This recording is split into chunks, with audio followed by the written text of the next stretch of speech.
কি বস, কি ভাবছো তোমরা? আমি এই রোদ্দুরের মধ্যে একা একা হেঁটে কোথায় যাচ্ছি? দাঁড়াও, তোমাদের আমি সব বলছি। তার আগে একটু রাস্তাটা দেখো। দেখো, আজকে বেসিক্যালি আমি যাচ্ছি মাঠের দিকে, কারণ মাঠে আমাদের ধান কাটা কমপ্লিট হয়ে গেছে। আর তোমরা তো ভালো করেই জানো, মাঠে ধান কাটা কমপ্লিট হয়ে গেছে মানে আমাদের ক্রিকেট খেলার সিজন চলে এসছে।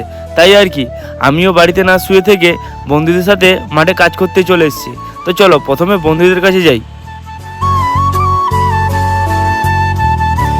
দেখো, অনেকক্ষণ ছুটার পর তারপর চলে আসি আমরা মাঠে।